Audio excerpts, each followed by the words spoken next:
स्त्रीत्वाची शौर्यवर्धिनी ही नवी व्याख्या. सबल सक्षम स्त्रीत्वाची आज शौर्यवर्धिनी ही नवी व्याख्या. तेजाने तळपतायत माझ्या आज या प्रेमळ प्रेमळ सख्या. आज या प्रेमळ प्रेमळ सख्या. या भारत भूमीच्या मातीमध्ये स्त्री समतेचे आणि स्त्री सक्षमीकरणाचे आणि स्त्री मुक्तीचे बीजे ज्यांनी पहिल्यांदा टाकली ते तथागत भगवान गौतम बुद्ध. स्त्री सन्मानाचा एक अत्युच्च आणि सर्वोच्च असा आदर्श समाजापुढे निर्माण करणारे रयतेचे राजे छत्रपती शिवाजी महाराज, छत्रपती संभाजी महाराज आणि त्यांना घडवणाऱ्या राजमाता जिजाऊ.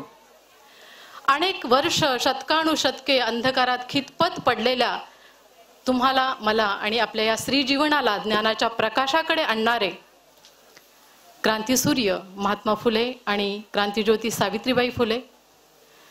या समाजातील सामाजिक विषमतेचं जे दुःख होतं, दुखणं होतं, त्याचा नासूर बनलेला असताना त्या सामाजिक विषमतेवर आरक्षणाचं औषध शोधणारे लोकराजे राजर्षी शाहू महाराज.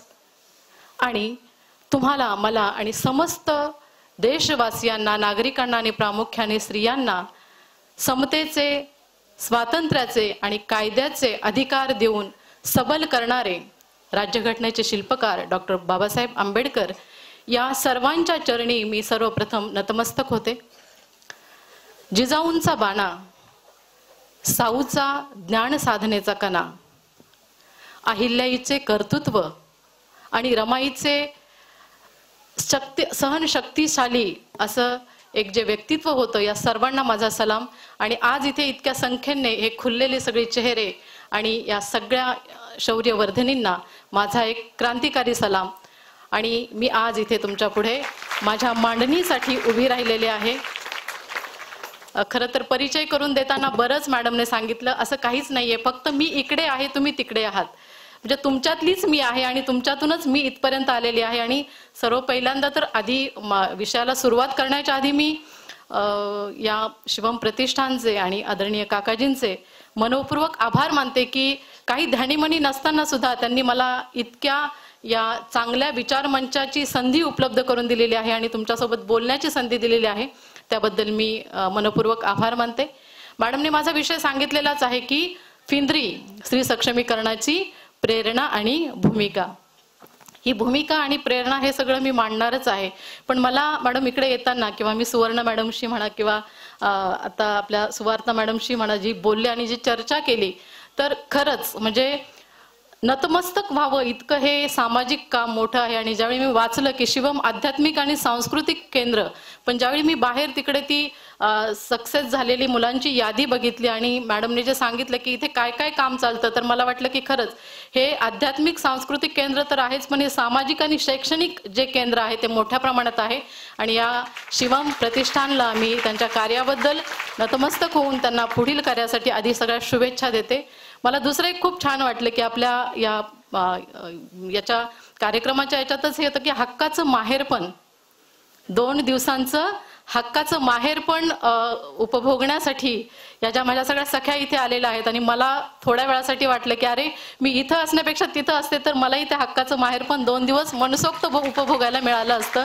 कारण माहेर हा जो आहे बाकी सगळं एकीकडे आणि माहेर हा एक कोपरा जो असतो आपला हळवा, तो एक म्हणजे प्रत्येक स्त्रीच्या जीवनाच्या. माझ्या विषयाकडे वळण्याच्या आधी थोडंसं माहेरावर बोललं तर चालेल ना, कारण माझ्याही मनाचा तो हळवा कोपरा आहेच.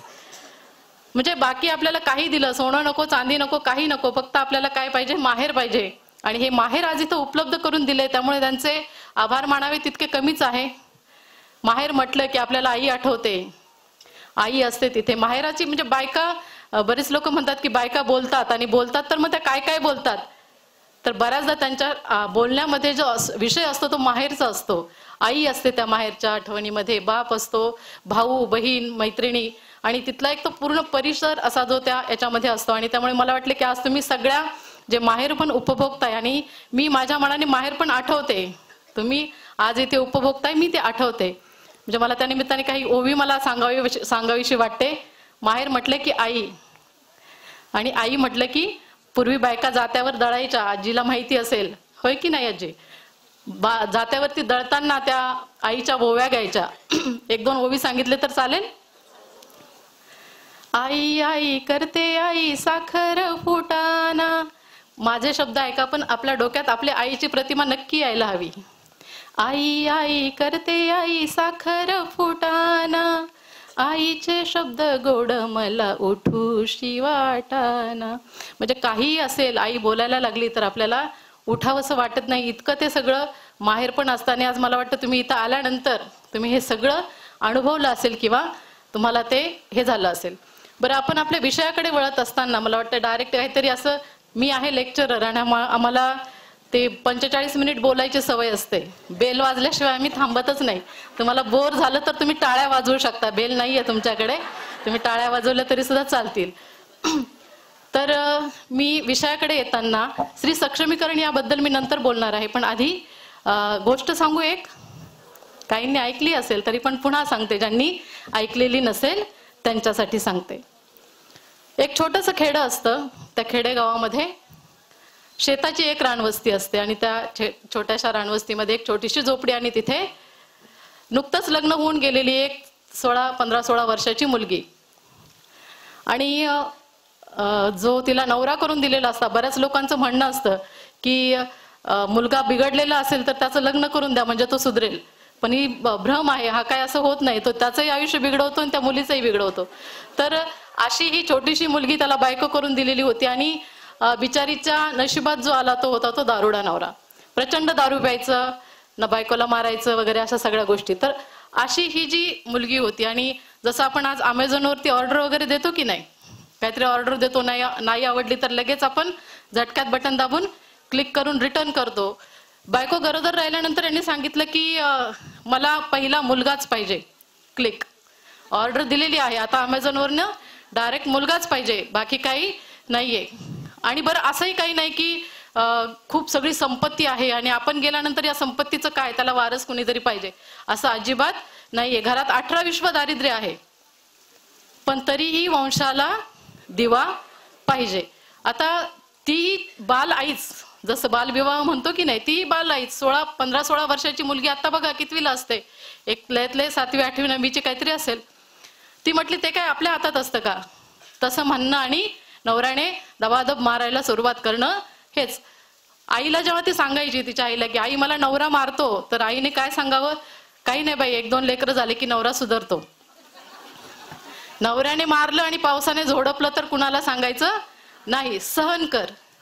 आणि होतं असं की दुर्दैव म्हणा सुदैव म्हणा, काय जे असेल ते असेल, मुलाची ऑर्डर दिली पण ऑर्डर चुकून डिलिव्हर झाली मुलगी झालेली आहे, बापाने फुल पिलेली आहे. आणि जेव्हा त्याला समजतं की काय झालंय, इथे मुलगी जन्माला आली, आणि मुलगी म्हणजे मराठवाड्यामध्ये फिंद्री असं म्हटलं जातं, ज्याला नकुशी मुलगी म्हणतात की नाही तसं. तर फिंद्री जन्माला आले म्हटल्यानंतर बापाचा पारा आधीच दारूने चढलेला होता, तो आणखीच जास्त चढला.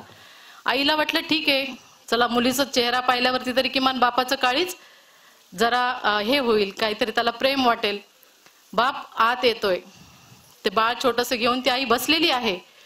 आणि बसलेली असताना बाप डुलत डुलत झुलत झुलत येतोय, हातात बिडी असते, तोंडामध्ये मोठा असा बिडीचा झुरका घेतलेला असतो. त्या बाळाकडे बघतो, बाळाला हातात घेतो. आईला वाटतं चला आता किमान उचलून काय करणार आहे, आपल्या बाळाला छातीशी धरेल. आणि बाळ हातात घेतल्यानंतर त्या नाका तोंडातला धूर असा त्या बाळाकडे पाहत एकदम स्टाईलने बाप सोडतोय. आणि आपल्या पायात जेव्हा एखादं मांजराचं पिल्लू घुटमळत असतं तेव्हा आपण एक रागाने जसं काय करतो, उचलतो आणि फेकतो. उभ्या उभ्या त्या बाळाला घेतो आणि दूर भिरकावून देतो. आता आधीच कुपोषित आई, त्यात तिला झालेलं मूल पण ते केवढंसं असणार आहे, ते पण कुपोषित. आणि असं त्या मुलाला फेकल्यानंतर ओट्यावर आदळून ते मूल जे आहे ते बाळ दूर जाऊन पडतं. दूर जाऊन पडते. आईला त्या क्षणी समजत नाहीये की नेमकं काय झालंय. ती बिचारी उठते, पळत जाते, रडते, बाळाला घेते, हृदयाशी पकडून आक्रोश करते. बाळ शांत झालेलं आहे. मोठे मोठे धक्के मोठ्या मोठ्या माणसांना पचत नाही, ते छोटं बाळ त्याला काय पचणार आहेत. बाळ शांत झाल्यानंतर आजूबाजूच्या आईच्या आक्रोशाने लोक येतात. काय झालं काय झालं काय झालं. बाप इकडे बिडीपीत शांतपणे बसलेला आहे. आई आक्रोश करते, लोक येते. कुणी म्हणते आता याला पोलिसात द्या, कुणी म्हणते याला मारा, याने मुलीलाच मारून टाकलं. बाळ शांत झालं म्हणजे मेलच. दुसरे जरा समजदार असतात ते म्हणतात कशाला तसं काय करू नका, पोरगीच तर होती, अजून कुठं त्यांचं वय गेले, आणखी भरपूर होतील, गेली तर गेली. मग हे करत असताना कोणी म्हणतं आता जास्त काही वाढवू नका, पटकन खड्डा खोदा, बाळाला काय विल्हेवाट लावायची म्हणजे त्याचा अंत्यसंस्कार करा. पण आई मात्र त्या बाळाला छातीशी इतकं घट्ट धरून ठेवलेलं असतं तिने, आणि तिचा आक्रोश मात्र गगनाला भिडलेला असतो त्या बाळाच्या. हे घेऊन ती ओरडत असते, रडत असते. बाकीच्यांना त्याची काही घेणं देणं नाही. ते त्यांचं कोण कुदळ शोधते, कोण फावडं शोधते, कोण खड्डा काढायला जाणार असतं. आणि त्या आईच्या आक्रोशाने किंवा कशाने किंवा निसर्गाच्या चमत्काराने काय होत असेल माहिती नाही, आणि बाळ श्वास घेतं आणि रडायला लागतं. बाळ श्वास घेतं आणि रडायला लागतं ही बापासाठी दुःखाची गोष्ट असते, कारण की त्याला नको असलेली फिंदरी वाचते. पण आईसाठी ती आनंदाची गोष्ट असते आणि आईला खूप खुशी होते. पण तुम्ही माहेरची साडी पिक्चर पाहिलं असेल, त्याच्यात असते की पोरगीचं तोंड पाहायचं नाही. बापाने ते सूत्र ठरवलेलं आहे, पोरीचं तोंड मला दिसायला नाही पाहिजे. अशा अवस्थेत ठेवायचं तर कुठं ठेवायचं या पोरीला, हिला कुठं ठेवायचं? नातेवाईक म्हटलं तरी कोण ठेवून घेणार आहेत? मग आई असं शोधत शोधत काढते आणि एक बोर्डिंग शोधते. बोर्डिंग. मग मुलगी विचारते, आई बोर्डिंग काय असतं? मोठं झाल्यानंतर, जरा 5-6 वर्षाची झाल्यानंतर, त्यावेळी आई तिला सांगते की बाई बोर्डिंग म्हणजे ना तिथं तुला खायला मिळेल, तिथं तुला राहायला मिळेल, आणि आणखी काय मिळेल तर तिथे सांगते तिथे तुला शिकायला पण मिळेल. मग चल म्हणते आपण जाऊयात. तर आई सांगते तिथं फक्त तुला एकटीला राहावं लागेल, तिथं आम्हाला राहता येणार नाही. मुलगी रडते, अशी जगातली कसली आई आहे ही की जी मला स्वतःला कुठेतरी ठेवून मला बाजूला करते म्हणून. पण त्यावेळी आई तिला सांगते तुला हे महत्व आत्ता नाही कळणार, तुला याचं महत्व नंतर कळेल. जे माझ्या नशिबात आलं ते तुला तुझ्या नशिबात नको असेल तर ते तुला जायला लागणार आहे. आणि असं म्हणून कतरी करून मारून मुटकून त्या मुलीला ती बोर्डिंग मध्ये नेऊन घालते. बोर्डिंग मध्ये नेऊन घातल्यानंतर काही दिवस 1ली, 2री, 3री शिकते, पण तिथेही जाऊन बाप धिंगाणा करतो आणि मुलीला बोर्डिंग मधून काढून टाकलं जातं. काढून टाकल्यानंतर मग कुठे ठेवायचं? मग कधी मामाच्या घरी, आजीच्या घरी ठेवा. असं करत करत मुलीची कशी बशी 10वी होते. आई काहीच शिकलेली नाहीये, तरीही तिला वाटतं की हे शिकायला पाहिजे. आणि मग 10वी झाल्यानंतर मुलगी वयात आलेली आहे. आता कोण जबाबदारी घेणार? तुमची मुलगी तुम्हीच सांभाळा, कुणीही तयार नाहीये. मग अशा वेळी पर्यायच नाहीये म्हणून तिला वडिलांपासून तोंड लपून त्याच घरात राहणं भाग आहे. वडील आले की घरात कुठेतरी सपरात जाऊन बसायचं, त्यांच्यापासून आपण शक्य तेवढं दूर अंतर ठेवायचं. वडिलांच्या समोर गेलं की मार तुम्हाला हमखास मिळणार म्हणजे मिळणार. जे काही हातात असेल, जे कुठली गोष्ट हातात असेल ती तुम्हाला त्याने मार बसणार. त्यामुळे अशा पद्धतीने हे सगळं चालू आहे. 11वी संपलेली आहे, 12वी आली. 12वीची परीक्षा, तुमच्या मुलींची परीक्षा असेल, तुम्ही आठवून बघा. आपण किती, म्हणजे माझाही मुलगा आता 12वी झाला. परीक्षा मुलांची असते पण आपल्यालाच ती इतकी हे असते की त्यांनी अभ्यास करावा, हे करावा. या मुलीची 12वीची परीक्षा आहे. बापाचं एकच म्हणणं आहे, शिकायचं नाही, लग्न करून द्यायचं. लग्न करायचं तर कुणाशी करायचं? मग मुलगा शोधायचा, ऊस तोडणीवाला मुलगा, कोण वीटभट्टीवाला मुलगा, कोणी स्वतःच पिणारा मुलगा, असे त्यांचे म्हणजे स्थळ ज्यांना असतात ना त्या पद्धतीचे. पण आईचं म्हणणं असतं की काहीही असू दे, मी माझ्या मुलीला शिकवणार आहे. आणि 12वीची परीक्षा येते, परीक्षा आहे, आणि अशा वेळी बाप काय करतो तर सगळी वह्या पुस्तकं अगदी सगळी जमा करून सगळी विहिरीत नेऊन फेकून देतो. परीक्षाच नाही, पुस्तकच नाही, वाचायचं काय आणि परीक्षा देणार कशी? आता ही शिकतच नाही, तू कशी शिकतेस मी बघतो.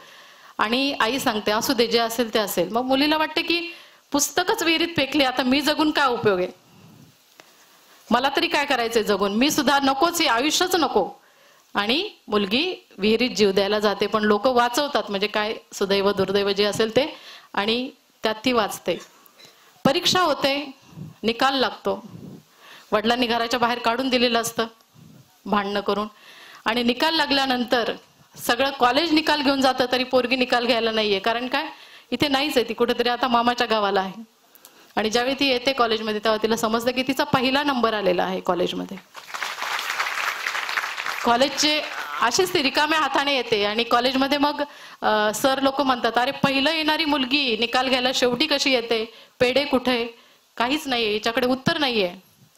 आणि ज्यावेळी हे निकाल घेऊन आईला वाटतं की आता पोरगी कॉलेजमध्ये 1ली आली, बापाच्या कंपनीत काम करणारे साहेब लोक आहेत, या साहेबांच्या पोरींना मागं टाकून आपली पोरगी 1ली आलेली आहे, याचा बाबाला निश्चित आनंद होईल आणि बाप आपल्याला माफ करून घरात घेईल तरी, या आशेने ती पोरीला घेऊन बापाच्याकडे जाते, घरात जाते. घरात गेल्यानंतर पाहिल्यानंतर बाप आधीच फुल पिलेला असतो आणि माय लेकींना इतकंच काय तर आईच्या म्हणजे आजी आजोबांना सुद्धा तो मारतो. हे सगळं सहन केल्यानंतर आणि हे केल्यानंतर काही दिवस गेल्यानंतर एक पोस्ट कार्ड येतं की तुमची मुलगी जी आहे ती कॉलेजमध्ये पहिली आलेली आहे आणि गुणवंत विद्यार्थ्यांचा सत्कार जो आहे तो 15 ऑगस्टला होणार आहे, तुम्ही तुमच्या मुलीसह कॉलेजमध्ये हजर राहा. इतकं मानाचं निमंत्रण आल्यानंतर कुठल्याही वडिलांचं ऊर असा अभिमानाने भरून येईल. त्यांनी सांगितलं घराच्या बाहेर पाय टाकाल तर पाय तोडून हातात देईल.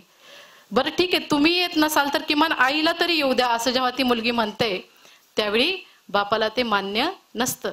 आईने ठरवलेलं असतं मला कितीही मारलं आणि काहीही झालं तरी मी माझ्या मुलीचं शिक्षण थांबवणार नाही. शिक्षण इथे तर काय आता होणार नाही, मग कुठं पाठवायचं? मग मराठवाड्याच्या सारख्या मोठ्या शहरामध्ये, औरंगाबाद सारख्या शहरामध्ये मुलीला शिक्षणासाठी तिला कुठून तरी कळतं फक्त की औरंगाबादमध्ये बाबासाहेबांनी एक कॉलेज सुरू केलेलं आहे आणि त्या कॉलेजमध्ये तुम्ही मुलीला म्हणजे शिकायला पाठवू शकता. इकडून तिकडून माहिती घेऊन घेऊन ती या मुलीला घेते आणि औरंगाबादला जाते. म्हणजे त्या आईने कधी काही वाचलेलं नसतं, तिने कधी काही तिला कोणी काही सांगितलेलं नसतं, पण असंच तुम्ही असं जसं आज ऐकता येते तसं असंच तिने कधीतरी एखादं भाषण ऐकलेलं असेल, कुणाचे चांगले 4 बोल ऐकलेले असेल आणि तिला फक्त एवढंच माहिती असतं की डॉक्टर बाबासाहेब आंबेडकरांनी सांगितलंय की काहीही झालं तरी तुम्ही मुलांना शिकवा, एक वेळ उपाशी राहायला लागलं तरी चालेल पण मुलांना शिकवा. आणि हा विचार केल्यानंतर ती त्या मुलीला औरंगाबादला आणून कॉलेजमध्ये तिथे प्रवेश देते. कॉलेजमध्ये प्रवेश घेतल्यानंतर ही मुलगी जी आहे तिथेच विद्यापीठामध्ये संपूर्ण मराठवाड्यात, म्हणजे त्यावेळी मराठवाड्यात एकच विद्यापीठ होतं, 2 विद्यापीठ नव्हते, आणि ही संपूर्ण मराठवाड्यामध्ये ही मुलगी त्या MA विषयामध्ये पहिली येते. आणि ही पहिली आलेली मुलगी जी आहे, म्हणजे हा जो प्रवास आहे की कसंही कशावरही कितीही अवघड परिस्थिती येऊ दे त्यावरती मात करून आपल्याला पुढे जायचंय, हा जो मनामध्ये रुजलेला जो संदेश आहे तेवढाच घेऊन मराठवाड्यात पहिली येते. पहिल्याच प्रयत्नात, म्हणजे अनेक प्रयत्न करून सुद्धा जी मुलं पास होत नाहीत तर ही पहिल्याच प्रयत्नामध्ये नेट सारखी परीक्षा पास होते आणि पहिल्याच इंटरव्ह्यू मध्ये ही प्रोफेसर म्हणून जी आहे ती नोकरीवरती रुजू होते. आणि आज त्याच मुलीला शिवम प्रतिष्ठान इथे तुमच्या समोर आणून तुमच्याशी बोलण्याची संधी देत आहे. म्हणजे कदाचित थँक्यू, तुमच्या या ज्या टाळ्या आहेत, या टाळ्यांचा आवाज नक्कीच माझ्या आईपर्यंत पोहोचो अशी मी मनोमन प्रार्थना करते. कारण गेल्याच काही महिन्यामध्ये तिचं म्हणजे निधन झालेलं आहे. Excuse me.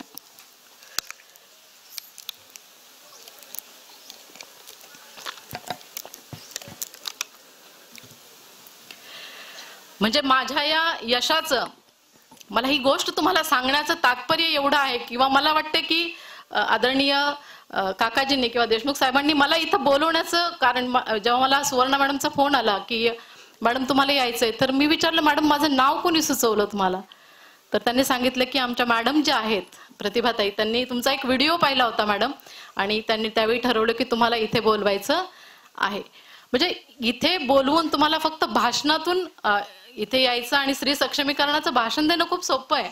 आजकाल गुगलवरती गेलात आणि नेटवर शोधलं तर इतकं सगळं मटेरियल मिळतं की कुणीही येऊन इथे भाषण देऊ शकतं. पण मला वाटतं शिवम प्रतिष्ठानचा हा माणस होता की नुसतं बोलाची कडी बोलाचा भात नकोय, तुम्हाला इथे उदाहरण दाखवून द्यायचं आहे.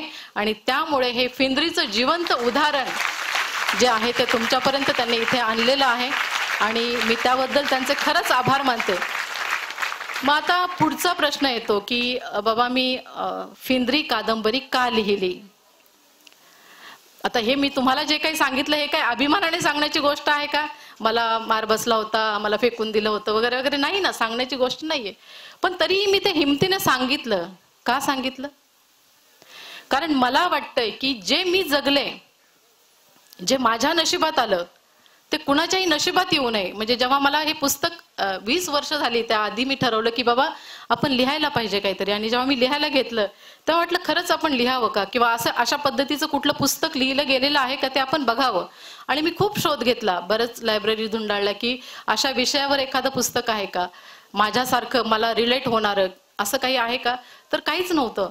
आणि मग मला टॉनी मॉरिसन ही खूप मोठी लेखिका आहे, तिचं एक वाक्य आठवलं की जेव्हा तुम्हाला एक पुस्तक वाचायचं असतं एखादं आणि तुम्हाला खूप प्रकर्षाने वाटतं की नाही मला ते वाचायलाच पाहिजे, ते मिळायलाच पाहिजे, आणि असं पुस्तक तुम्हाला कुठंच मिळत नाही, तर अशा वेळी ते पुस्तक तुम्ही स्वतः लिहायचं असतं. आणि ते पुस्तक मी त्या पद्धतीने स्वतः लिहिलं. आपल्या प्रत्येकीची ही फक्त पिंजरीची कथा आहे, मी लिहिली म्हणून ती तुमच्यापर्यंत पोहोचली. आणि मी ती शॉर्टकटमध्ये सांगितली. त्या पुस्तकामध्ये अगदी बारकाव्यांसहित ही 310 पानांमध्ये मांडलेली आहे.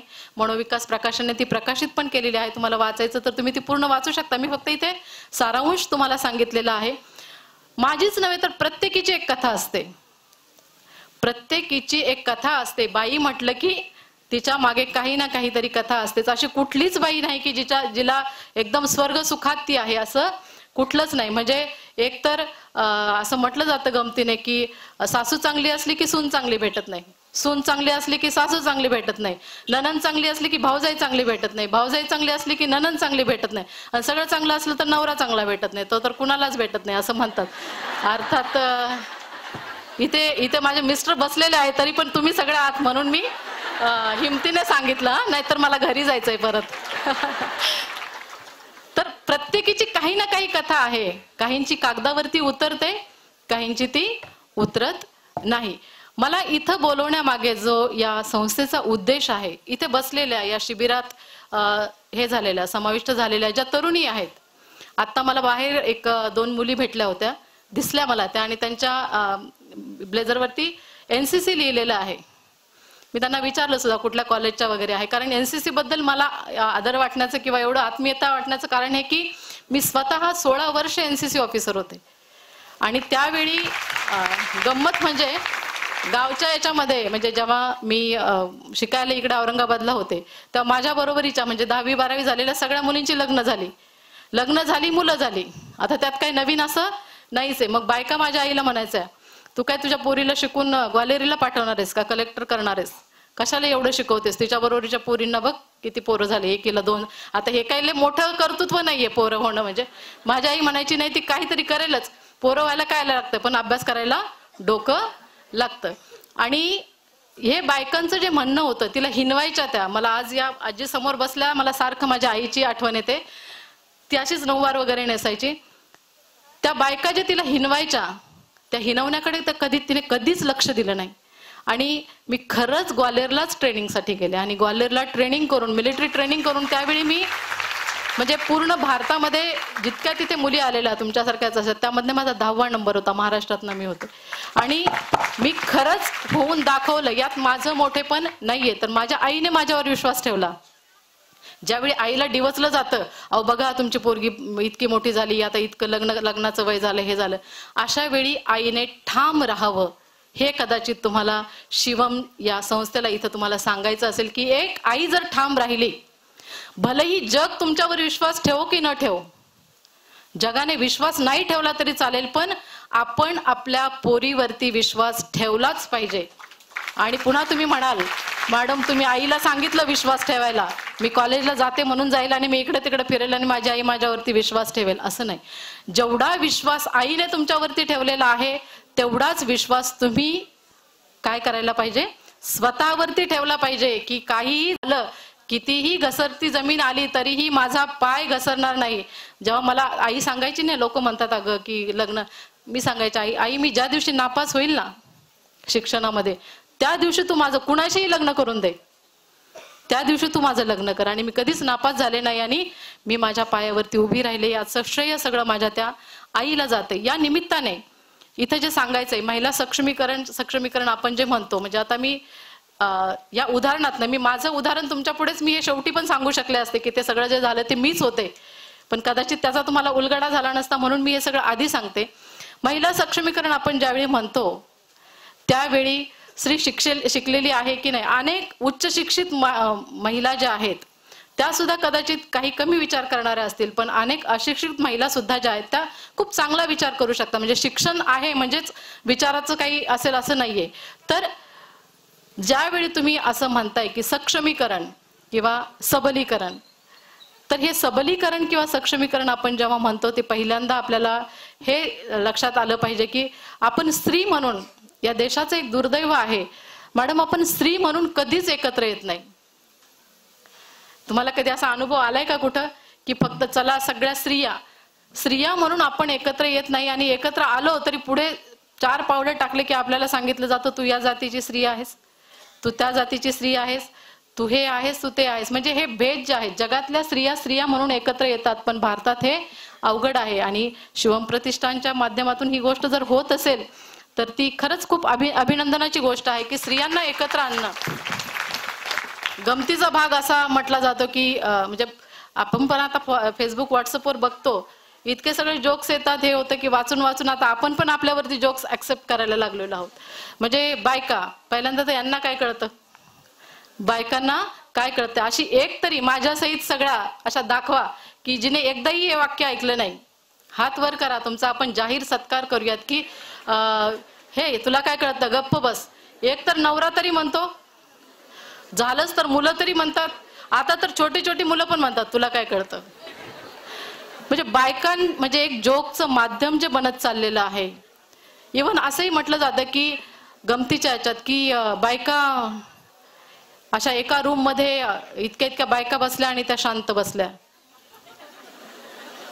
हा जोक वाटतो लोकांना, आता इतक्या सगळ्या बसल्यात तरी त्या शांत बसलेल्या आहेतच की, असं म्हटलं जातं. पण कुणी हा विचार करत नाहीत की बायका बोलतात, पण का बोलतात, कशाविषयी बोलतात, कधी बोलतात, यावरती संशोधन झालं पाहिजे असं म्हणतात आणि शांत बसतात. कुणी संशोधन करत नाही. पण परदेशात अशी संशोधनं झालेली आहेत. बायका का बोलतात हो, एकमेकींशी भेटल्यानंतर का बोलतात? अहो त्यांचं ऐकून घ्यायला तुम्ही जर घरात असाल, घरातल्यांनी जर त्यांचं व्यवस्थित ऐकलं तर त्या बाहेर जाऊन एकमेकींशी काय बोलत बसतील, कशाला बोलतील? समजा का बोलतात तर त्यांच्या मनात जी काही घुसमट आहे त्या एकमेकींना सांगत असतात. प्राचीन काळापासून आतापर्यंत बघा, आता आपण किमान व्हॉट्सअपवरती तरी ग्रुप आहेत, हाय बाय करू शकतो. काही शतकांपूर्वीची परिस्थिती बघा, बाईला माझघराच्या बाहेर निघण्याची सुद्धा परवानगी नव्हती. अशा वेळी तिने मन कुणाजवळ व्यक्त करायचं, तिला जे वाटणार. असं म्हणतात आता तुम्ही जे हे जे असतात काउन्सिलिंग करणारे जे लोक असतात ना, ते सांगतात की तरुणांमध्ये आत्महत्येचं प्रमाण वाढलं कारण ते आपल्या मनातलं बोलत नाहीयेत. मग तसं जर म्हटलं तर स्त्रिया कित्येक वर्ष सगळं मनात दाबून ठेवतायत, त्या मनातलं बोलत नव्हत्या. मग किती स्त्रियांनी आत्महत्या केली असती? तुम्ही शेतकऱ्यांच्या आत्महत्या ऐकल्या असेल, पण स्त्री शेतकऱ्याची आत्महत्या कधी ऐकली का? ऐकली कोणी असेल तर सांगा.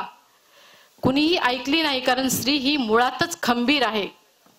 आणि या खंबीर स्त्रीचा ज्यावेळी एका सक्षम स्त्रीमध्ये रूपांतर होतं, तेव्हा एक लक्षात घ्या की ती स्त्री जी आहे ती जग बदलवू शकते. तुम्ही म्हणाल स्त्री ही फक्त जोकपुरती विषय नाहीये. आपण काही गोष्टी ज्या आहेत त्या आपण आपल्याकडे ज्या आहेत त्या जर गांभीर्याने पाहिल्या. आता नवरात्र येते काही दिवसांमध्ये, आपण काय करतो, घटस्थापना करतो, माती आणतो, त्यामध्ये आपण काही बीज पेरतो वगैरे वगैरे सगळं करतो. कुणाला याचा इतिहास माहिती आहे? का करतो? माझ्या आईने केलं म्हणून करते, पणजीने केलं म्हणून करते, आजीने केलं म्हणून करते, खापर पणजी, त्याची पणजी, तिची पणजी, पणजी पणजी करत आपण करतो. पण ही जी परंपरा आपल्यापर्यंत आलेली आहे आणि ही स्त्री सक्षमीकरणाची परंपरा आहे, स्त्रीच्या कर्तृत्वाची परंपरा आहे. जर तुम्हाला कोणी विचारलं तर उद्या नक्की सांगा, या मानवी प्रगतीच्या पहिल्या टप्प्यामध्ये जगातला सगळ्यात मोठा शोध लावला तो स्त्रीने, आणि तो शोध होता शेतीचा. जमिनीमध्ये बी पेरायचा आणि त्याचं धान्य उगवायचं आणि उत्पन्न घ्यायचं, असा तो शोध होता. आणि त्याची आठवण म्हणून आजही स्त्रिया घटस्थापना करतात. म्हणजे कधी एक काळ होता, आपल्याला आता ती गंमत वाटेल, पण या मानवी सृष्टीच्या सुरुवातीच्या काळामध्ये असा काळ होता की इथं फक्त मातृसत्ता होती. मातृसत्ता म्हणजे काय? स्त्रियांची सत्ता. ही स्त्रियांची सत्ता होती. आणि का होती तर पुरुषांना माहीतच नव्हतं की निर्मितीमध्ये, मुलांच्या जन्मामध्ये आपलाही सहभाग असतो. त्यांना वाटत होतं की नवनिर्मितीची क्षमता ही फक्त स्त्रीमध्ये असते आणि पृथ्वीमध्ये असते. आणि त्यामुळे आपल्या सगळ्या देवता ज्या आहेत त्या स्त्री देवता आहेत, आपली पृथ्वी देवता आहे. पण हळूहळू पुढे काळाच्या ओघात असं काही झालं आणि ही सगळी मालमत्ता म्हणा किंवा संपत्तीची सत्ता पुरुषांच्या हातात गेली. आणि तिथनं पुढे स्त्रियांचं जे आहे, जे खच्चीकरण सुरू झालं, ते भगिनींनो आजही आपण बघतो ते समाजामध्ये तुम्हाला चालू दिसतं. तुमची एखादी मैत्रीण असेल, तिच्याशी बोला, तुम्हाला कळतं की एकमेकींची दुःख काय आहे. त्या दुःखांची नाळ अशी कुठपर्यंत जोडलेली असते, तीही प्राचीन काळापर्यंत जोडलेली असते. म्हणजे स्त्रियांचे सगळे शोध, स्त्रियांचे सगळे जे महत्वाचे त्यांचे हे आहेत, म्हणजे चांगल्या गोष्टी ज्या आहेत, त्या सगळ्यांचा एक दाबून टाकण्याचा प्रकार जो आहे तो इथे झालेला दिसतो. आणि ते कुठेतरी वरती यायला पाहिजे किंवा ते कुठेतरी स्त्रियांना समजायला पाहिजे. जोपर्यंत त्यांना आपली खरी ताकद कळत नाही, स्त्रियांना आपली ताकद कळत नाही, तोपर्यंत स्त्रियांचं सक्षमीकरण खऱ्या अर्थाने होईल असं मला वाटत नाही. आणि ती ताकद कळण्यासाठी असं तुम्ही एकत्र येऊन काहीतरी ऐकून वाचून या ज्या गोष्टी आहेत त्या सगळ्या समाजामध्ये झाल्या पाहिजे असं मला जे वाटतं ते मी आज इथे मांडत आहे. आणि एक गोष्ट सांगते की मी तुम्हाला काही, तुम्ही आतापर्यंत लग्नामध्ये सप्तपदी सगळ्यांना माहिती असेल, सप्तपदी माहिती आहे ना सगळ्यांना, आठवली लगेच ते त्यावेळची. तर माणसाच्या जगण्यामध्ये, या स्त्रियांच्या जगण्यामध्ये जी प्रेरणा असते, ती प्रेरणा, आणि स्त्रीने एकदा ठरवलं, हे बघा तुम्ही तुमचा स्वतःचा अनुभव की एकदा जर ठरवलं तर ती मागे हटत नाही. आणि नाही ठरवलं तर मग ती कधीच ठरवत नाही. आपण कुठल्या याच्यामध्ये आहोत, आपण काय करायचं आहे, हे आजच्या या निमित्ताने, म्हणजे इतकी सगळी उदाहरणं तुमच्या समोर दिली. मला वाटतं आत्ताच्या ज्या ताई होत्या, म्हणजे एक स्त्री काय करू शकते याची उदाहरणं आपल्या समोर असताना, आपण, माझं उदाहरण तुमच्या समोर दिलंय, तर मी इथून जाताना बाबा मी माझ्या मुलीच्या मागे सक्षमपणे उभी आहे का, की वडिलांच्या आधी मीच आग्रह करते हिचं पटकन लग्न करून टाका, असं तर नाहीये ना. असतात काही काही आया, तुम्ही नसाल पण काही काही आया तशा पण असतात की नको पटकन एकदाच लग्न करून दिलं म्हणजे आपण आपले मोकळे होऊयात. बाईला म्हटलं जाते की डोली में बैठ के जाना और आरती पे ही लौटना. आणि मग काय होतं, एकदा गेली, प्रत्येक आईने आणि प्रत्येक बापाने आपल्या या मुलीला एक आधार दिला पाहिजे की तुझ्यावर कुठलीही परिस्थिती आली तर आम्ही तुझ्या पाठीशी आहोत. मागे तुम्ही एक उदाहरण ऐकलं असेल किंवा पाहिलं असेल की घटस्फोट घ्यायचा आहे मुलीचा, मुलीला तिथे त्रास होतोय, तर डीजे लावून त्या वडिलांनी मुलीला घरी आणलेलं आहे. म्हणजे काय की मी एकटी नाहीये. मी तुम्हाला या निमित्त एक फक्त हे देते, उदाहरण देते. आमचीच एक मैत्रीण आहे, म्हणजे आज चांगल्या पोस्ट वरती आहे. 10वीत असताना लग्न झालं, 10वीच्या वर्गामध्ये लग्न करून दिलं. आणि नवरा शिक्षक होता आणि शिक्षकाचं तिकडेच एका शिक्षिकेशी बाहेरच्या बाहेरच काहीतरी होतं. ही 10वी नेमकीच पास होऊन आलेली मुलगी, हिला घरात नेलं मुंबई सारख्या ठिकाणी, फक्त कामगार नौकर म्हणून या सगळ्यांचं काम करायचं सगळं, आणि काय जे असेल ते फक्त नवऱ्याचं बोलणं खाणं, त्याचे टोमणे खाणं, मार खाणं, या सगळ्या गोष्टी. त्यात भर म्हणजे इतकी की या शिक्षिका मॅडम ज्या आहेत त्या जर घरी आल्या तर हिने बाहेर बसायचं आणि यांनी यांचं रूम मध्ये गप्पा मारत बसायचं काय जे असेल ते. म्हणजे त्या पोरीच्या मनावरती जे काही असेल. आणि जेव्हा तिची आई हे सगळं जाब विचारायला आली त्यावेळी त्या जावयाने पोरीला आणि आईला दोघांनाही मारलं. त्यावेळी त्या पोरीला वाटलं की अरे मी तर सहन करते पण माझ्या आईशी जर हा असा वागत असेल तर काय. आणि त्या दिवशी तिने ठरवलं की इथे राहायचं नाही.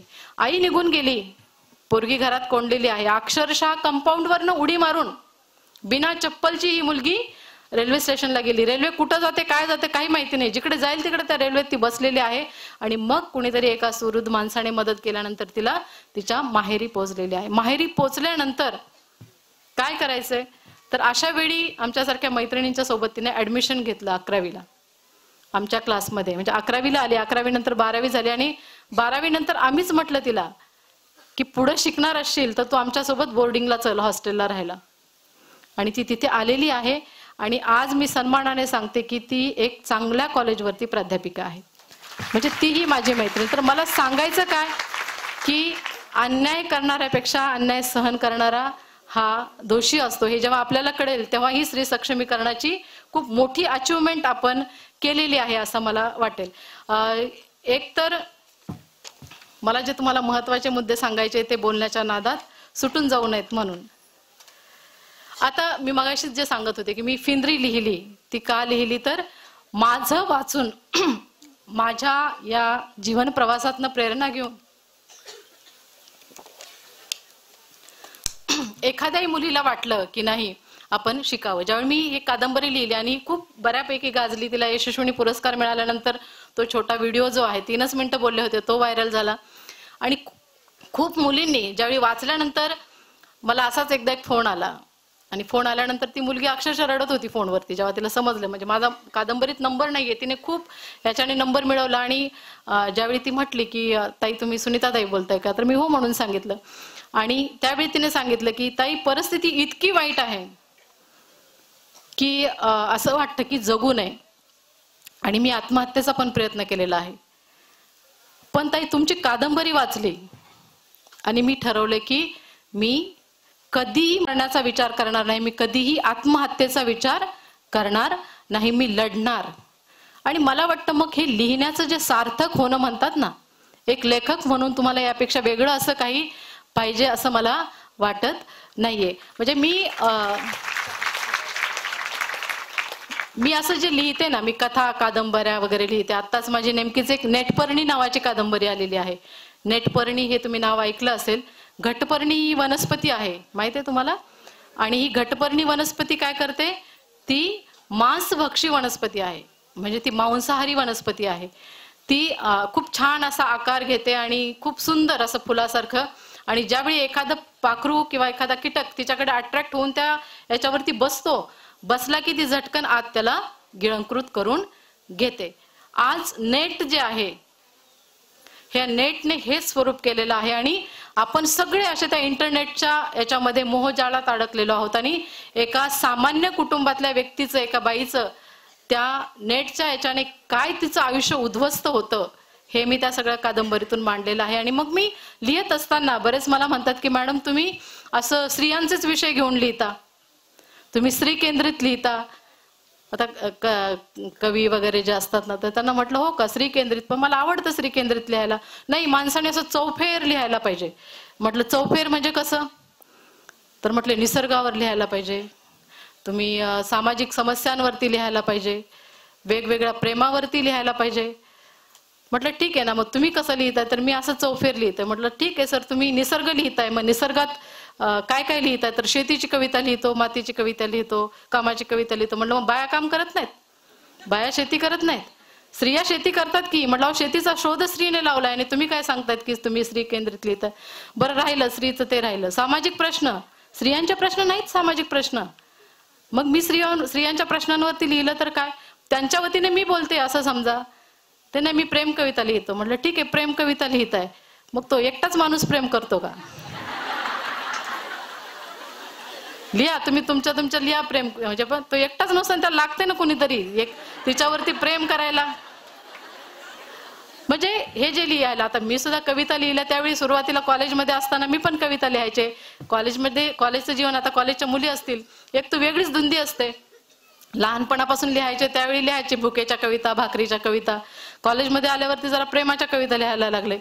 आणि प्रेमाच्या कविता लिहिताना 2 प्रकार असतात बघा कॉलेजमध्ये, म्हणजे तरुणांचे जे आहेत ना ते 2 प्रकार असतात. पहिला प्रकार जो असतो तो प्रॅक्टिकली प्रेमात पडतो आणि ते प्रॅक्टिकली प्रेमात पडलेले असल्यामुळे त्यांना अभ्यासालाही वेळ मिळत नाही आणि त्या कविता लिहायलाही वेळ मिळत नाही. हा दुसरा जो प्रकार असतो की नाही, त्यालाही प्रेमात पडायचं असतंय पण पडायला समोर कोणी नसतेच, हे आपलं एकटंच प्रेमात पडतंय आणि एकटंच लिही कविता लिहित असतं. बरं लिहितं आशा लिहितं की ते प्रेम करणारे जे असतात ना प्रत्यक्ष, त्यांच्या डोक्यात सुद्धा येणार नाही इतक्या याच्या कल्पना सगळ्या असतात. म्हणजे सांगण्याचं तात्पर्य काय, तर आम्ही त्या कविता सुद्धा लिहून पाहिलेल्या आहेत. पण नंतर लक्षात आलं की असा कोणी घोड्यावरनं राजकुमार वगैरे येत नाही, आपला जो असतो ना तोच आपला राजकुमार असतो आणि आम्ही आमचा राजकुमार जो आहे तो सोबतच असतो. ओके, तर असं काही नसतं हे तेव्हा लक्षात आलं. मग त्यानंतर बघितलं तर आपण स्त्रियांच्या प्रश्नासंबंधी लिहितो आणि मला अभिमान वाटतो की मी लिहिते, स्त्रियांच्या प्रश्नासंबंधी लिहिते. इवन मी PhD सुद्धा स्त्रियांच्या प्रश्नावरच केलेली आहे. म्हणजे मला त्या गोष्टींमध्ये, आणि हे माझं काम जे आहे ते स्त्री सक्षमीकरणाचं काम. म्हणजे मला ही स्त्री सक्षमीकरणात माझ्या आजीला जे जमलं नाही, माझ्या पणजीला जे जमलं नाही, माझ्या आईला जे जमलं नाही, त्यांना बिचारांना जितकं माहिती होतं तितकं ते आपल्याला सांगायचे की नाही. त्यांचा विषय काय, तुम्ही आज कधीतरी घरात आजीशी गप्पा मारा, आजी खूप सगळं तुम्हाला सांगते. म्हणजे त्यांना जे माहिती होतं त्यांनी ते आपल्याला सांगितलं, आपल्यापर्यंत पोहोचवलं.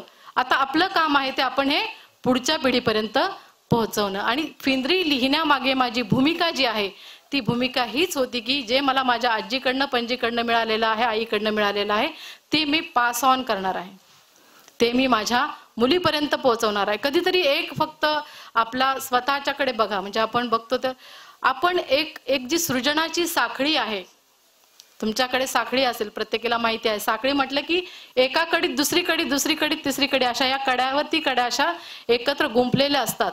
आपल्याला जर विचारलं तुमच्या आईचं नाव काय, प्रत्येकीला आठवलं, आजीचं नाव आठवलं, पणजीचं नाव आठवलं, काही जणींना नाही आठवलं, खापरपणजीचं नाव अजिबातच नाही आठवलं, आजीला आठवलं तर आठवेल कदाचित.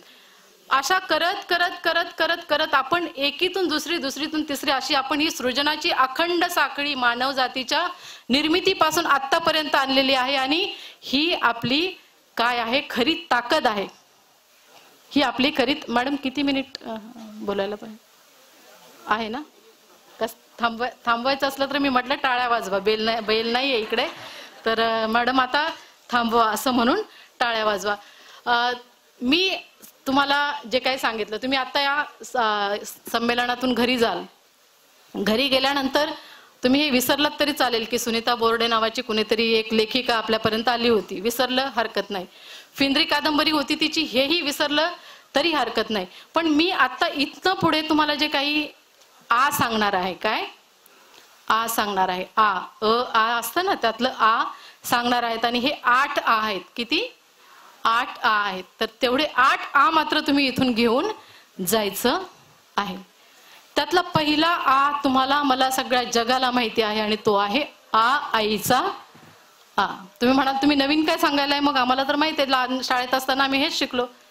हा आ जो आहे, आईचा आ जो आहे, आपण आई आहोत, आपल्यावरती जबाबदारी आहे, मुलांना घडवण्याची जबाबदारी आहे, सगळं आहे.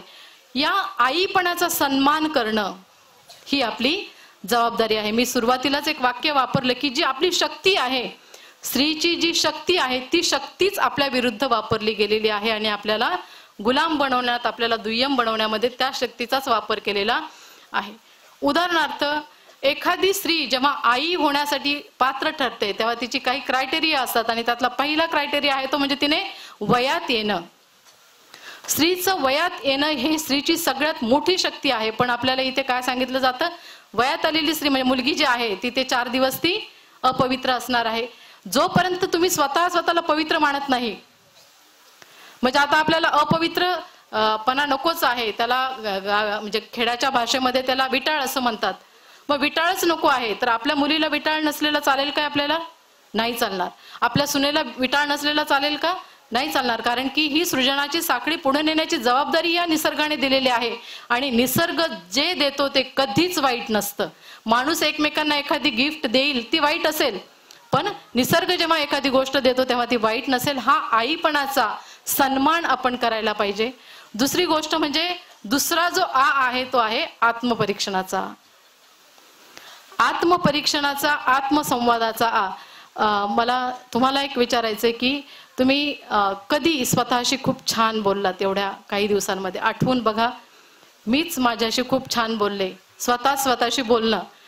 तुम्ही मला शिवाय द्याल्यानंतर म्हणाल मॅडम तुम्ही असं काय सांगितलं, स्वतःशीच बोललो, लोक वेडे म्हणालेत. तसं स्वतःशी बोलणं नव्हे. कसं स्वतःशीच बोलणं? आपण अनेक प्रश्नांची उत्तरं बाहेर शोधतो, पण ती सगळी उत्तरं जी असतात ना ती आत असतात. आत्मपरीक्षण, आत्मसंवाद हे जे काही आहे ते आपल्याला काय झालं पाहिजे, जमलं पाहिजे. आणि हा आ ज्याला जमतो, ज्याला साधतो, दिवसात तुम्ही सगळ्यांसाठी सगळं करताय. सकाळी 5ला दिवस सुरू होतो तुमचा तर रात्री 11ला संपतो. यामध्ये सगळ्यांशी बोलताय पण स्वतःशी एक शब्द सुद्धा त्या काळात आपण बोललेलो नसेल तर काय? आत्मपरीक्षण. खरंच मी थकले का आज? किती जणी म्हणताय खरंच आज मी खूप काम केलंय किंवा काय झालेलं आहे? आपण काय करतो, मी इतकं काम केलं मला हेच चांगलं म्हणत नाही, ते तितकं काम केलं तेच चांगलं म्हणत नाही, माझ्या दुःखाचं कारण माझी सासूच आहे, माझी ननंदच आहे, हे आहे ते आहे ते आहे करून नवऱ्यासहित सगळ्यांना उभं करतो. पण स्वतः म्हणजे आहे ना एक काम, मी लहान असताना एक गाणं होतं, म्हणजे तुम्हालाही माहिती असेल, कुणाचं आहे ते मला माहिती नाही. ते असं होतं की सासू तोंडाळलंय माझी तिची सदाच नाराजी, सासू तोंडाळलंय माझी तिची सदाच नाराजी, गोड करू कशी बाई कडू कारल्याची भाजी, गोड करू कशी बाई कडू कारल्याची भाजी. हे सगळ्यांच्या बाबतीत नसेल असं, पण पूर्वी म्हणायचं. म्हणजे त्याच्यात पुढं असं होतं की कारण नसताना काढी उकरून भांडण. किती जणांना वाटते खरं? कारण नसताना काढी उकरून भांडण, माझ्याच मड्यावर सरदळण कांडण, किती करू हाजी हाजी किती करू हाजी हाजी, नाही बोलाया राजी, गोड करू कशी बाई कडू कारल्याची भाजी. आपण हे म्हणतो, गाण्यात येतं, सगळीकडे येतं. पण एक गोष्ट आहे, तुम्ही लापता लेडीज चित्रपट पाहिला असेल, पाहिलाय? त्यामध्ये त्या दोघींचा एक संवाद आहे ती, आणि त्यात ती म्हणते की औरत सब कुछ बन जाती है, सब कुछ बन जाती है, सिर्फ एक सहेली नहीं बनती. आणि त्यावेळी तिची ती म्हातारी सासू म्हणते की टिराय कर, म्हणजे तू पण प्रयत्न करून पहा सहेली बनण्याचा. तर हे जे आहे, म्हणजे आपले अनेक प्रश्न जे आहेत ते आपण स्वतःशी बोलल्यानंतर, समजा माझी सासू असेल, तिचं माझं कायम खटकतंय, का खटकतंय? माझी सून असेल, तिचं माझं कायम खटकतंय.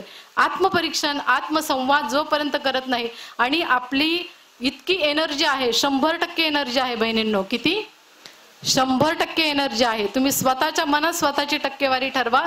या कौटुंबिक वादविवादामध्ये आणि स्त्रियांच्या भांडणामध्ये आपण किती एनर्जी वेस्ट करतो. बरं, घरातलं तर घरात जाऊ द्या, आता आपण मैत्रिणींच्या पण, म्हणजे काही कारण नसताना हिने हे स्टेटस टाकलं, तिने ते स्टेटस टाकलं, ही मला जळवायली, ती तिला जळवायली, हे असं करते. तिने 2 मैत्रिणींच्या सोबत स्टेटस टाकलं ना, थांबा आता मी शिवम मध्ये गेले, आता मी 10-12 जणींच्या ग्रुपमध्ये फोटो काढते आणि मी आत्ताच्या आत्ता स्टेटसला सोडते की नाही सोडते. म्हणजे किती टेन्शन घ्यायचं, किती काय करायचं, आणि याचा फायदा काय, हे आत्मपरीक्षण आपण करायला पाहिजे. मी पहिला आ आईचा सांगितलाय, दुसरा आ मी आत्मपरीक्षणाचा, आत्मसंवादाचा सांगितलेला आहे. मी तिसरा आ तुम्हाला सांगते, तो आहे आत्मभान. जोपर्यंत आपण स्वतः कोण आहोत, आत्मभान याची एक तुम्हाला लवकर समजावं, कारण 1000 व्याख्यानं जे सांगू शकत नाही, ती एक कविता सांगते म्हणून मी सांगते. आत्मभान म्हणजे काय हो? आपण कोण आहोत, मी काय, माझ्या जीवनाचं प्रयोजन काय, हे सगळं बघणं. कविता फक्त सांगते, ऐका. किती जणांना वाटते की मी यात फिट बसते, त्यांनी ऐका. जे ऑलरेडी यातनं बाहेर पडलेत आणि स्वतःचं आत्मभान त्यांना आलंय, त्यांचं आतापासूनच अभिनंदन. जगण्याची एक सर्कस, जगण्याची एक सर्कस, त्यात नात्यांचं रिंगण, रिंगणात एक विदूषक, नाव त्याचं श्रीजीवन. खेळ रंगतो जसा, खेळ रंगतो जसा, तसं बदलते ती रूप, अश्रू दडबत पापण्या आड हसवते सर्वांना खूप. मुलगी बहीण पत्नी, मुलगी बहीण पत्नी, माता कुणाची बनते, नानी काकी मामी आजी, कित्येक रूप बदलते. नात्यांच्या या तारेवरती, नात्यांच्या या तारेवरती बेमालूम तिची कसरत, सोसत यातना हजारो, स्वतः जगते पदर पसरत. अग अग रिंगण हे मायेचं नात्याचं, सांग कधी तुला सुटणार, आणि सांग कधी तुझी ओळख तुला तू म्हणून पटणार, सांग कधी तुझी ओळख तुला तू म्हणून पटणार. हे आत्मभान जे आहे, या आत्मभानाचा आ जो आहे, तो आहे स्वतःची ओळख पटवणं. म्हणजे आपण हे सगळं करायचं नाही असं नाही, नाही तर घरी जाऊन सांगाल कविता होती आता बस संपलं, आता फक्त मी, तसं नाही येते. हे सगळं करून पण तुम्ही स्वतःची जी ओळख आहे, ती ओळख तुमची तुम्हाला झालेली असली पाहिजे. ही ओळख ज्याला होते ना बाळांनो, इथे छोट्या छोट्या मुली पण काही आहेत, तरुणी, ही ओळख ज्याला होते त्याला पुढचा आ स्वतः येऊन भेटतो. ज्याला आत्मभान येतं, म्हणजे ज्याच्या आत्मभानाची ज्याला ओळख होते ना, त्याला पुढचा आ स्वतः भेटतो आणि हा पुढचा आ जो आहे तो आहे आत्मनिर्भरतेचा आ. आत्मनिर्भरता म्हणजे काय? स्वतःच्या पायावर उभं असणं. एक लक्षात घ्या, स्वतः कमावणारी स्त्री असेल तर तिची समाजात, कुटुंबात एक इज्जत असते, एक तिला रुतबा असतो. आणि ज्यावेळी कमावणार नाही असं म्हटलं जातं तर त्या स्त्रीला सहजपणे कुणीही दुय्यम लेखतं, कुणीही कमी लेखतं. हा अनुभव आपण घेतलेला असेल. म्हणजे स्त्रियांचं आर्थिक स्वातंत्र्य आणि त्यांची आत्मनिर्भरता ही गोष्ट स्त्री सक्षमीकरणामध्ये खूप महत्वाची आहे. मग तुम्ही म्हणाल मॅडम आता आमचं काय लग्न होऊन इतकी वर्ष झाली, आता मुलं मोठी झाली, आम्ही काय डायरेक्ट नोकरीला कुठं जावं का? तसं नाहीये. प्रत्येकामध्ये कुठलं ना कुठलं स्किल असतं. मी तुम्हाला एक उदाहरण देते फक्त. अशी इथे आता एखाद दुसरीच सापडेल ज्याच्याकडे मोबाईल नाहीये आणि तोही अँड्रॉइड मोबाईल नाहीये. प्रत्येकाकडे काही ना काही आहे. एक 80 वर्षाच्या आजीबाई आहेत. तुम्ही कदाचित त्यांना बघत पण असाल, फॉलो पण करत असाल. 80 वर्षाच्या आजीबाई आहेत आणि त्यांना स्किल काय आहे तर त्या खूप छान स्वयंपाक करतात गावच्या पद्धतीचा. आहे ना माहिती? वयाच्या 80व्या वर्षी 18 लाख फॉलोअर्स असणारे युट्यूब चॅनल त्या चालवतात आणि तेवढी कमाई करतात. मग तुमच्यात तर कितीतरी स्किल आहेत त्याच्यापेक्षा.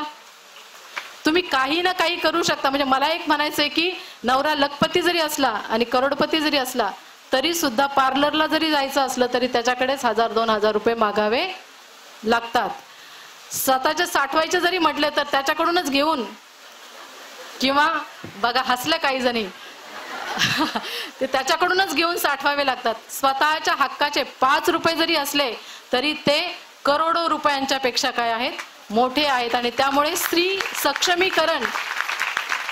सक्षमीकरण हे आत्मनिर्भर असल्याशिवाय होणं शक्य नाहीये. आणि तुम्ही एक लक्षात ठेवा की माझी मुलगी, जर मला आता ते शक्य नाहीये तर माझ्या मुलीच्या नशिबात हे येणार नाही, एवढं आपण बघायचं आहे. ते झालं आत्मनिर्भरता. जर आत्मनिर्भर असाल, तुमच्याकडे तुमचा स्वतःचा पैसा आहे, तुमच्याकडे तुम्ही स्वतःच्या पायावर उभं राहा, तर पुढचा आ अगदी लोटांगण घालून तुमच्यापर्यंत येतो आणि तो आहे तो आत्मसन्मान. आत्मसन्मान.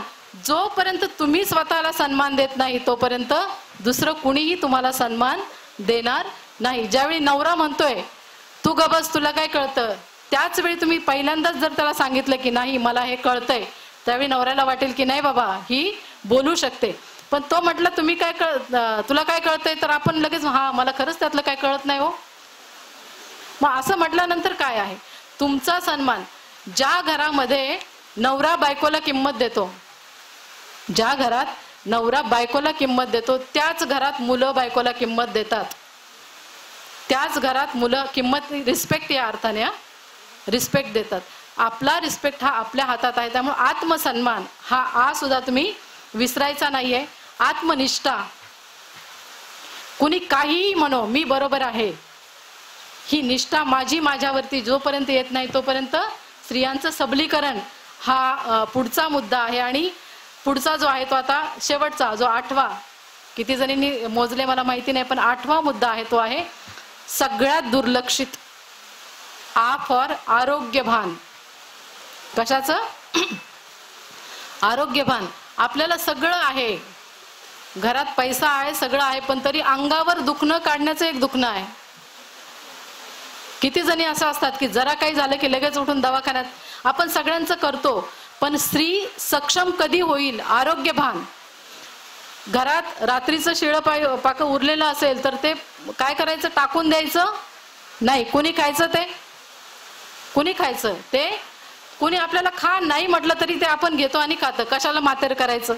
अगं बाई, अन्नाच्या मातेऱ्या पुढे तुझ्या शरीराचं मातेर करू नको. जी फेकण्यासारखी वस्तू आहे ती फेकली तर हरकत नाही, किंवा स्वयंपाक तर तूच करणार आहेस ना, मग जास्त करूच नको, शिळं उरवूच नको. पण आरोग्यभान म्हणजे स्वतःच्या आरोग्याकडे लक्ष देणं. आणि खूप मला छान वाटलं मॅडम, आल्या आल्या बाहेर ती जी व्हॅन आहे थांबलेली आणि आपलं चेकअप सुद्धा सुरू आहे कॅन्सरच्या याचं. म्हणजे आपण आपल्या आरोग्याकडे नाही पाहिलं तर आपण कितीही सक्षम असलो तरी त्याचा काही उपयोग होणार नाहीये. या नुसतं शारीरिक आरोग्य एवढंच आहे का हो? नाही.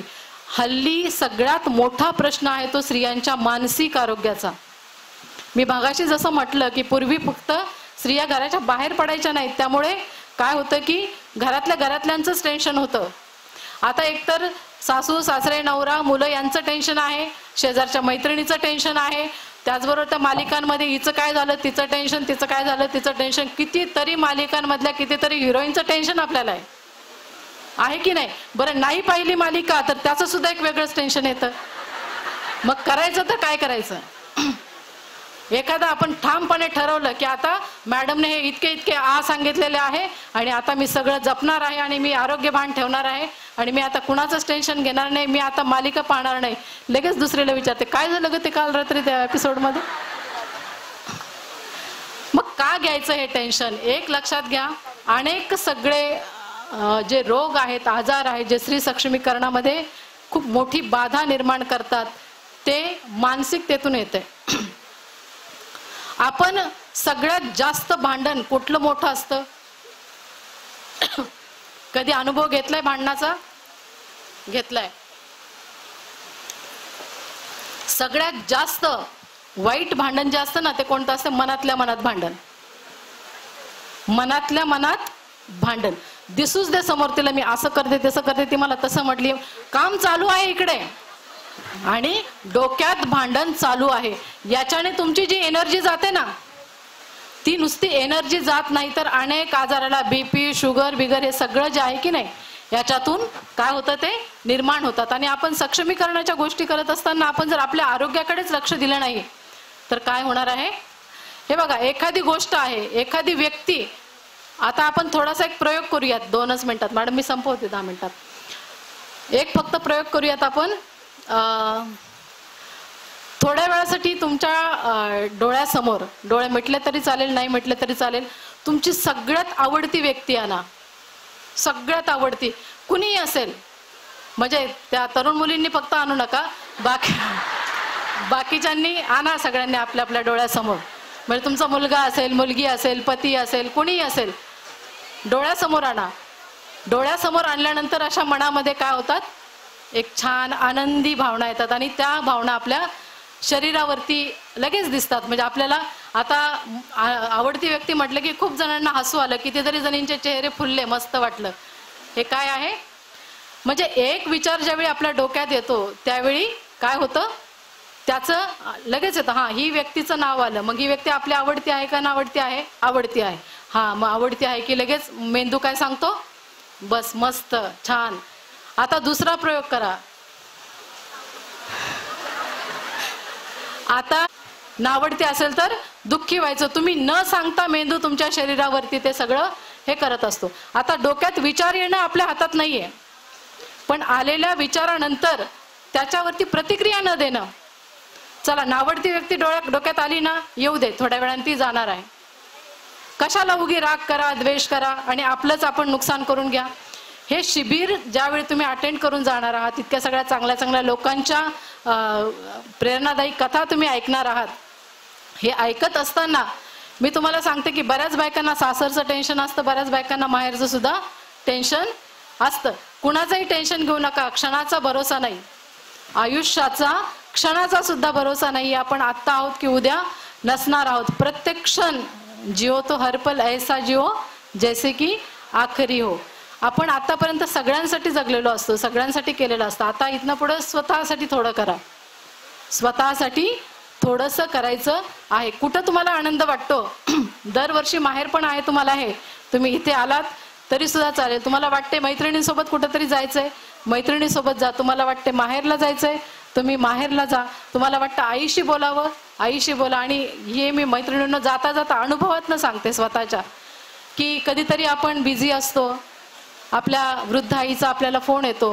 हे तरुण मुलींनी ऐका, फोन येतो आणि अशा वेळी आपल्याला वाटतं काय कटकट आईची, थांब ना मी बिझी आहे, कामात आहे, नंतर करते तुला फोन. कधी कधी फोन वाजतोय आणि आपण फोन पण रिसीव करत नाही, आपण गृहीत धरलेलं असतं. हे मी माझ्यावरनं सांगते. कधीतरी वाटायचं आई नको आता फोन करू, मी जरा मीटिंगमध्ये आहे, मी नंतर बोलते, आई मी कार्यक्रमात आहे, मी नंतर बोलते. आणि असं करून आपण फोन ठेवतो. मैत्रिणींनो, जेव्हा ती जाते ना, जेव्हा ती जाते त्यावेळी आपण त्या फोनची वाट पाहतो, पण तो फोन आपल्याला येत नाही. आई वडील घरातील मोठी माणसं आहे, बोलून घ्या. म्हणजे आता मला माझी आई दर रविवारी न चुकता मला फोन करायची.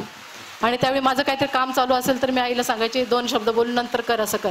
आता मला दर रविवारी मी त्यावेळी तिची वाट बघते फोनची आणि भावाला सांगते की आईच्या मोबाईलवरनं, जो मी माझ्या मोबाईलमध्ये आई नावाने सेव्ह केलेला तिचा नंबर आहे, तू मला आईच्या मोबाईलवरनं फोन कर आणि तू मला बोल. म्हणजे किमान आईच्या नंबरवरनं फोन येतो. हे मिस आपण एकदा गेलेली गोष्ट ही परत येणार नसते. आणि मला मी त्या अर्थाने खूप नशीबवान वाटते की माझी आई जी आहे, ज्यांनी नसेल पाहिली त्यांनी माझ्या फेसबुकला जाऊन व्हिडिओ पाहिला तरी चालेल, त्या व्हिडिओमध्ये ती दिसते आहे. आणि मला खूप चांगलं वाटतं की मी आयुष्यात काय कमावलं मला माहिती नाही, मला किती पगार आहे याचं मला घेणं देणं नाही, पण माझ्या आईचा सत्कार जो आहे किंवा माझ्या आईचा सत्कार किंवा माझ्या आईला एवढं मोठेपण जे आहे ते माझ्यामुळे मिळालं.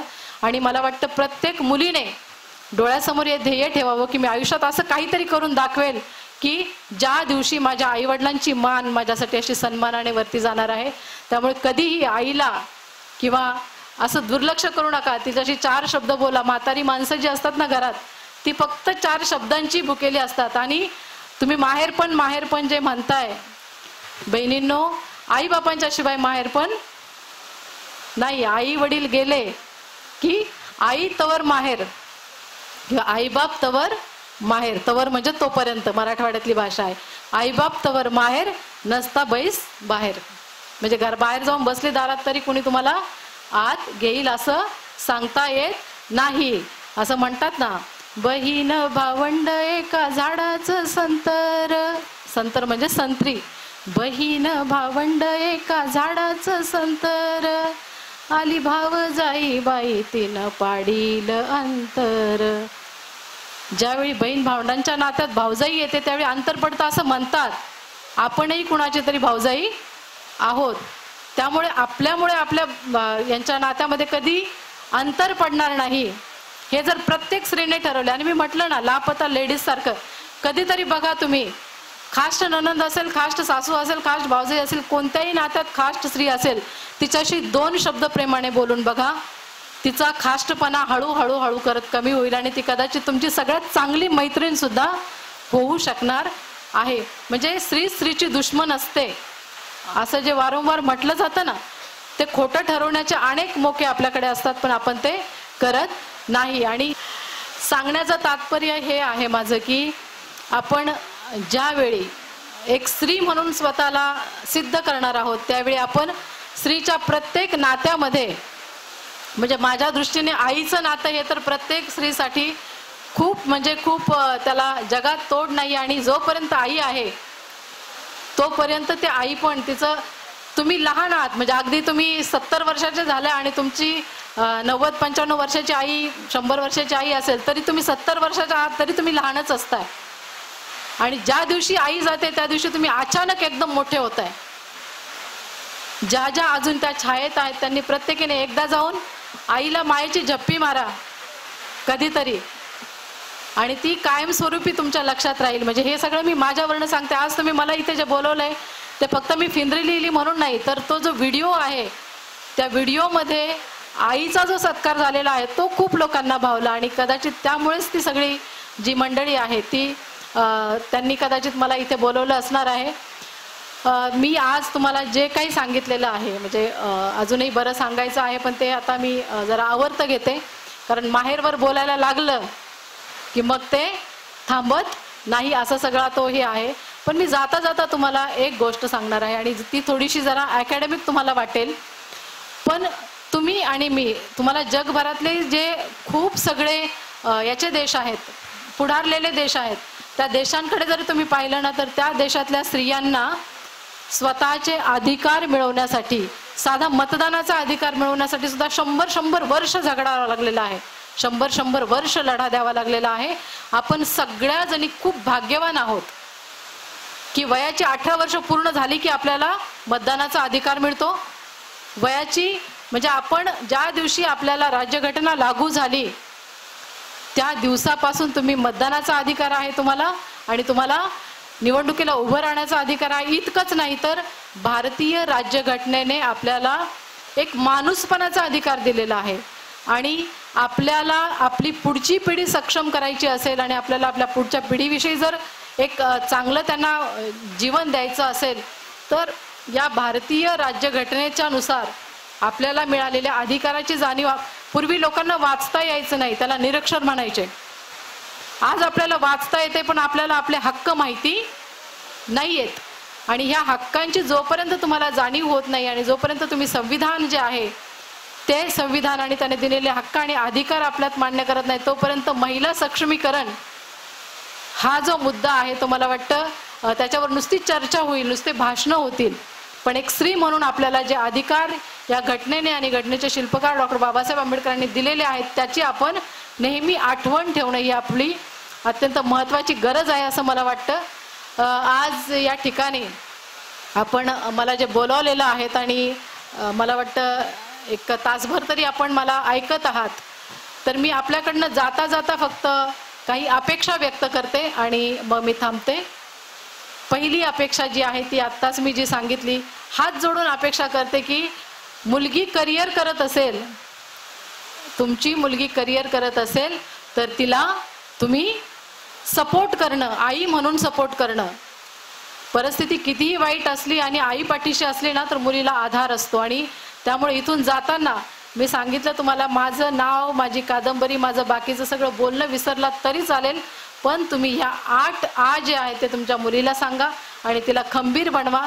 जे मी भोगते ते माझ्या मुलीवरती येऊ नये, हे जर तुम्हाला तत्व फक्त या निमित्ताने आणि फेंद्रीच्या भूमिकेच्या निमित्ताने कळालं तरी सुद्धा मला वाटतं ती खूप मोठी गोष्ट आहे. मी पुन्हा एक